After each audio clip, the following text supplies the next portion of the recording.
Did you know that detergent chemistry in your tank is actually what decides whether an injector cleaner works or is just expensive perfume?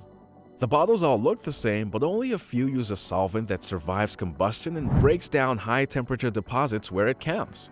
Today we're showing you the exact methods mechanics use with injector cleaners, including the right product chemistry, the right dose, the right timing, and what it can fix. That way you don't waste a single drop. Stick around till the end for our 5-step secret that stacks the odds in your favor on the very next tank. 1. Chemistry that works. Here's the big truth. Not all injector cleaners were made equal, but some are more equal than others. The ingredient you're looking for is PEA, polyethyramine. It's widely known as the most effective detergent for high-temperature deposits in injectors and the combustion chamber. Other detergents like PIB or PIBA can help with light varnish, but they don't hold up as well under heat. If your goal is meaningful cleaning, you want a PEA-based formula. So how do you spot it? Check the back label or product page for contains polyethyramine or PEA. Some well-known concentrates do list this. If the label is vague, that's a sign the product might be using weaker detergents. Labels don't always say how much, so how do you stack the deck if the bottle won't show the percentage? 2. Concentration and dose. Don't undermix it. Injector cleaners are very dosage sensitive. Too little in or having too much fuel means it's underdosed and underwhelming. The fix is actually quite simple. First add the cleaner, then add fuel. Finally, you should target the dose to gallons the label recommends. Most one-tank concentrates are designed for 10 to 20 gallons. If your tank is larger, you can either use the whole bottle at around half a tank or stick to the label and accept a lower concentration. Overdosing a little won't usually hurt, but it does waste money and it might not clean better. So, if dose matters, when should you pour to get the best mix and contact time? Tip number 3. Timing. Pour first, then fill at low fuel. Here's the secret step most people skip. Pour the cleaner into a low tank before you fill, then add 8 to 12 gallons of fresh gas right on top. The inflow mixes the cleaner thoroughly. Starting from low fuel raises the concentration before the first miles, which is when the deposit starts to soften. Don't run it bone dry, just aim for low fuel so the cleaner isn't diluted by a full tank. After filling, go drive. Steady state is king. A 20 to 30 minute highway run gets temps up, keeps injectors flowing, and gives the chemistry time to work. How often should you repeat this? Take a guess, every tank or every oil change? Tip number 4. Frequency. Routine that makes sense. You don't need to pour a bottle every fill. Here's a practical schedule depending on your situation.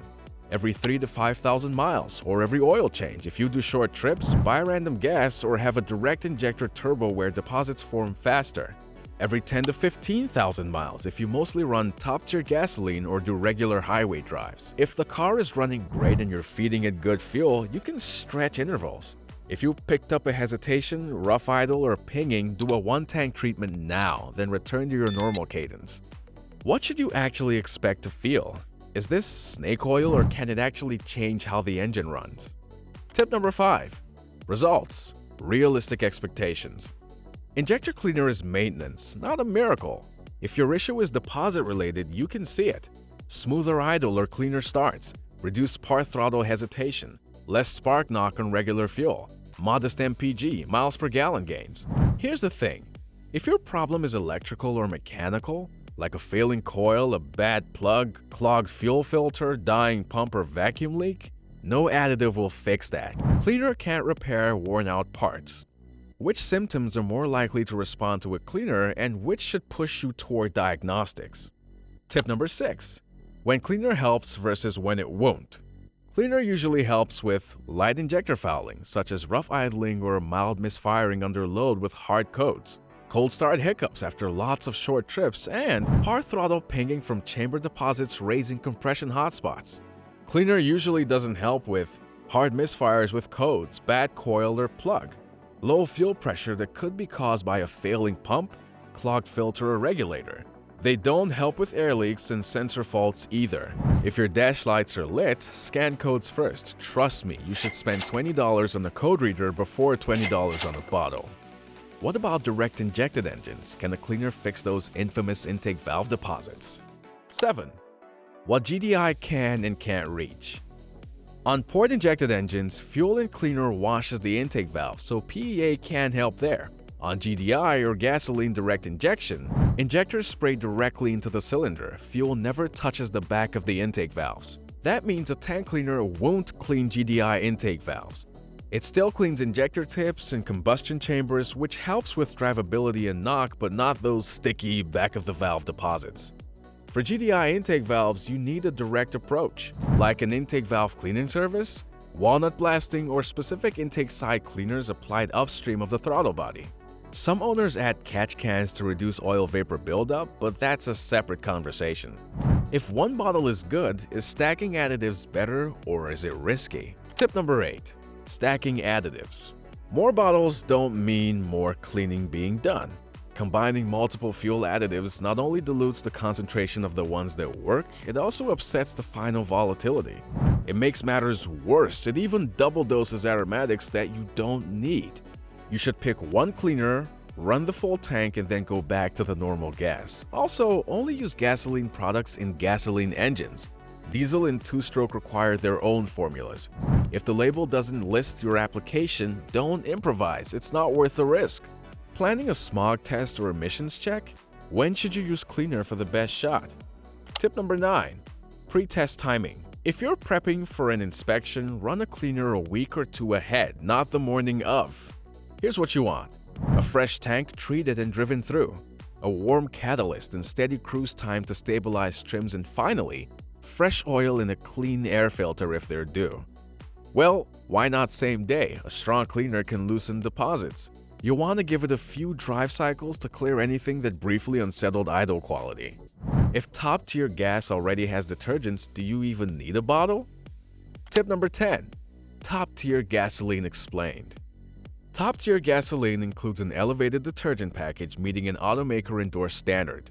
It's great for preventing deposits and reducing the need for frequent cleanups.